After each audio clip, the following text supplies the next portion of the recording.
শরীয়তপুরে কিশোর গ্যাংয়ের ছুরিকাঘাতে মোহাম্মদ সাইম মাদবর নামে এক কিশোর খুন হয়েছে।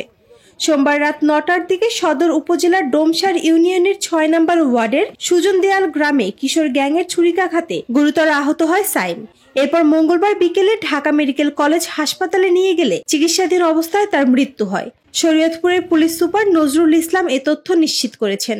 তো এই ঘটনার ফলশ্রুতিতে অর্থাৎ যে আহত হওয়ার যে ঘটনা, সেই ঘটনার ফলশ্রুতিতে ইতিমধ্যে একটি মামলা দায়ের করা হয়েছে। ভিকটিম সাইম মাদবরের মৃত্যুর ঘটনায় গতকাল বিকালে তার নিজ বাড়িতে আমরা দেখতে পাই যে কিছু লোকজন আসামিদের বাড়ি ভাঙচুর করে এবং বাড়িঘর আক্রমণ করার একটা পদক্ষেপ নিয়েছিল। এই ঘটনার পর সাথে সাথে আমরা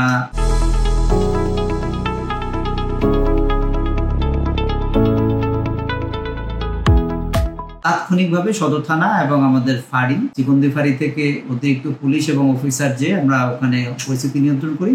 পরবর্তীতে আমরা পুলিশ লাইন্স থেকে অতিরিক্ত আরো ফোর্স প্রেরণ করি যাতে অনাকাঙ্ক্ষিত কোনো ঘটনা না হয়। পুলিশ মোতায়েনের পরে এলাকার পরিস্থিতি স্বাভাবিকভাবে চলে আসে এবং বর্তমানে এলাকার পরিস্থিতি সম্পূর্ণভাবে স্বাভাবিক আছে।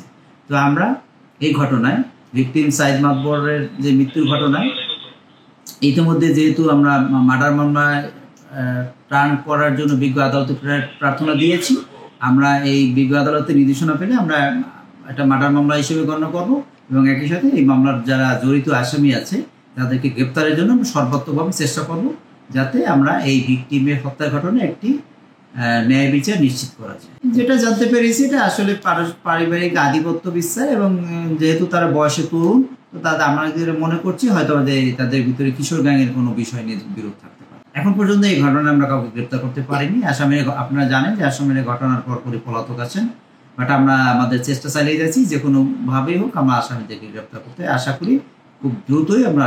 স্থানীয় সূত্রে জানা গেছে নিহত সাইম ও হামলাকারী একই এলাকার একই গ্রুপের লোক। তারা একসাথে চলাফেরা করত। ১ মাস পূর্বে নিজেদের মধ্যে মারামারির ঘটনা ঘটে। তখন শিহাব ব্যাপারী নামে এক কিশোরকে মারধর করা হয়। সেই ঘটনার সূত্র ধরে শিহাব ব্যাপারী ও তার পক্ষের কিশোর গ্যাং মিলে সাইমকে ছুরিকাঘাত করে গুরুতর আহত করে।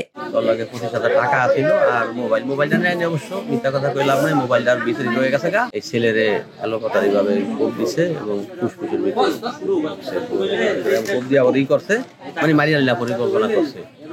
ওই যে সুবান মাদবর, ফকর শিকদার, হানিফ শিকদার, ফকর শিকদারের বাইশটা বাচ্চার কথা নাম জানি না, মালদার গ্রুপ লিয়া আরো লোকজনরা পরে আমি পরে অনেকক্ষণ পর খবর পাইছি, যাইয়া আমার বউ তাড়াতাড়ি গেছে, যাই আমার বউ গেছে মতন মেডিকেলে নিছে, মেডিকেলে থেকে এই টাকা লয়ে গেছে না, হাত করে নাই। আমি আর ওখানে যাইনি, আমি শিহাব ব্যাপারী আরো লোকজন, হ্যাঁ এরা তুমি তো সুরা আমার এই যে শেখাচিনা যাওয়ানোর আগে 2 মাস আগে আমার জমিনে মারি কেটটা নিয়েছে।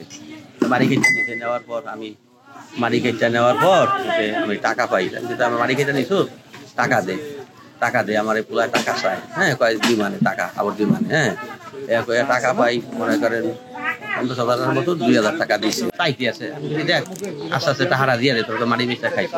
বুধবার দুপুরে ঢাকা মেডিকেল কলেজ হাসপাতালে ময়নাতদন্ত শেষে মরদেহ গ্রামের বাড়িতে আনা হবে বলে জানা গেছে। এদিকে সাইমের মৃত্যুর খবর ছড়িয়ে পড়লে হামলাকারীদের বাড়িতে ভাঙচুর ও লুটপাট করা হয়। পরে অতিরিক্ত পুলিশ ঘটনাস্থলে গিয়ে পরিস্থিতি নিয়ন্ত্রণে আনে।